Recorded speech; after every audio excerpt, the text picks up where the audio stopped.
पितामह भीष्म ने कहा कि मैंने जीवन भर तुम सबकी सेवा करी,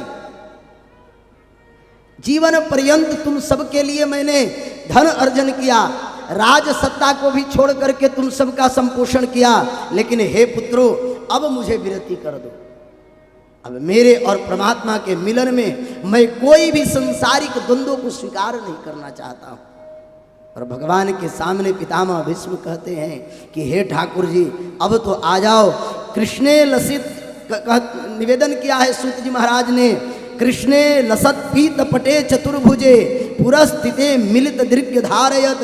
महाराज पीले वस्त्र में श्री ठाकुर जी भगवान श्री यादवेंद्र सरकार पितामह भीष्म के जैसे ही सन्मुख खड़े हुए भगवान को देख करके पितामह भीष्म रुदन करने लगे। हे प्रभु बहुत देर लगाए, क्या चाहते हो बाबा? बोले अब तो मुझे आज्ञा दो। अरे दादाजी आप तो इच्छा मृत्यु से बंधे हो। बोले प्रभु वह इच्छा भी तो तुम ही जागृत करते हो। तो बोले चाहते क्या हो? बोले एक कन्या रह गई है, एक ऋण रह गया है, उस ऋण से वो ऋण होना चाहता हूं। बोले काहे का ऋण महाराज? बोले प्रभु एक कन्या रह गई है, उसका विवाह करना है। बोले ये कन्या आपको महाराज, आप तो बाबा बैरागी। बोले ये कन्या तो सबके पास है, अंतिम समय में महाराज इस कन्या से उत्तीर्ण तो होना ही होना है। मीराबाई वृंदावन में गई एक संत के पास, संत से कहीं दर्शन करना चाहती हूँ। संत ने कहा मैं स्त्रियों से नहीं मिलता। मीराबाई ने कहा कि कन्हैया को छोड़ करके इस संसार में और कौन पुरुष हो गया। महात्मा जी दौड़ते हुए आए और मीरा के चरणों में दंडवत कर लिए। देवी तुमने सही पहचाना, हम आज भी उसी माया के बंधन में पड़े हैं। पितामह भीष्म कहते हैं हे प्रभु मेरे इस ऋण से मैं उऋण होना चाहता हूं, और प्रभु बिना आपके कृपा से इस संसार से मैं विरत नहीं हो सकता। बोले क्या चाहते हो? 11 श्लोकों में महाराज पितामह भीष्म ने पुष्प तागरा छंद में अपने भाव को सजा करके परमात्मा के चरणों में निवेदन किया है। इतिमति रूपकल पिता वितृष्णा भगवत सात्वत पुंगवे विभुम्नि स्वसुखमुपगते क्वचिद विहर्तुम प्रकृति मुपेयुषि यद्भव प्रभाव। हे प्रभु संसार के सारे सुखों का परित्याग करके प्रभु मैंने अपने कन्या का संपोषण किया है। बोले महाराज अंतिम समय में तुम्हारी पुत्री जरूर इसमें कोई कमियां रह गई होगी, तभी महाराज इसके लिए कोई योग वर नहीं मिला। बोले नहीं नहीं प्रभु, भगवती सात्वत पुंगवे विभूमि, ये तो सदैव सत्संगी थी। बोले फिर? बोले इसके जैसा कोई वर ही नहीं मिल रहा था जिसके कारण मैं इसका विवाह उस वर से करूं। कैसा वर चाहिए? बोले त्रिभुवन कमनम। आहा, भगवान के सौंदर्य का वर्णन करते पितामह भीष्म। मरते वक्त भी महाराज प्राणों की कंठ भर प्राण आ जाए और फिर भी भगवान की आकृति दर्शन करने को प्राप्त हो जाए, समझो कि तुम्हारे जीवन का पुरुषार्थ सिद्ध होकर के परमात्मा तुम्हें स्वयं अभिसिंचित करने के लिए आए हैं। यही पितामह भीष्म बड़े ही आर्तनाद होकर के, और ये प्रत्येक जीवों की लिलिप्सा होनी चाहिए, ये प्रत्येक जीवों की अंतिम इच्छा ही यही होनी चाहिए कि जब प्राण प्रयाण का समय आवे तब गोविंद स्वयं आकर के हमें अपने चरणों में विलीन करते हुए हमें गति को प्रदान कर दे। पितामह भीष्म बड़े ही आर्त भाव से परमात्मा के चरणों में प्रार्थना करते हुए कहते हैं कि हे प्रभु मेरी अंतिम याचना क्या है आप सुनो।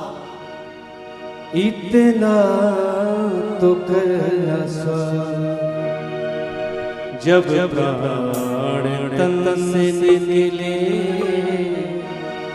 गोविंद नाम लेकर तब प्राण तन से निकले। इतना तो सभी बोले जब प्राण तन से निकले, गोविंद नाम लेकर तब प्राण तन से निकले।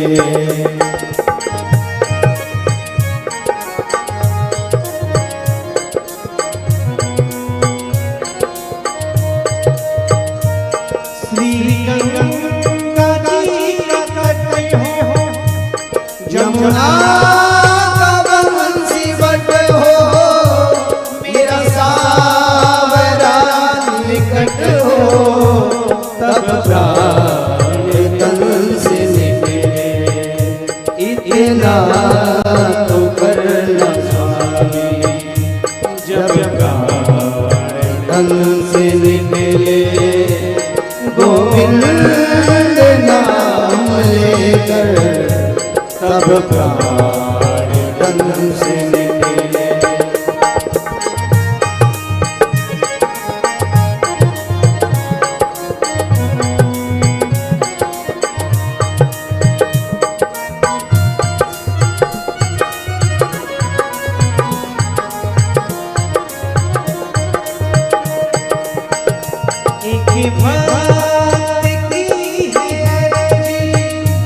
खुद कर्ज की है गरजी, आगे तुम्हारी मर्जी, जब प्राण तन से निकले। इतना तो करना स्वामी, जब प्राण तन से निकले।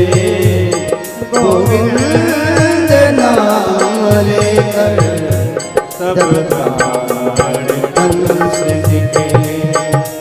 आना जरूरिया जय हो राहे मुसाफिरा, दर्श समझे कराना, जब प्राण तन से निकले। इतना तो करना स्वामी, जब प्राण तन से निकले। गोविंद नाम लेकर तब प्राण तन से निकले। तब प्राण तन से निकले। तब प्राण तन से निकले। बोलिए भक्तवत्सल भगवान की। पितामह भीष्म के आर्तनाद को सुनकर के परमात्मा ने उत्तरायण सूर्य में एकादशी और द्वादशी तिथि को, भीष्म द्वादशी को, श्री ठाकुर जी ने पितामह भीष्म को अपने गति को प्रदान किया है।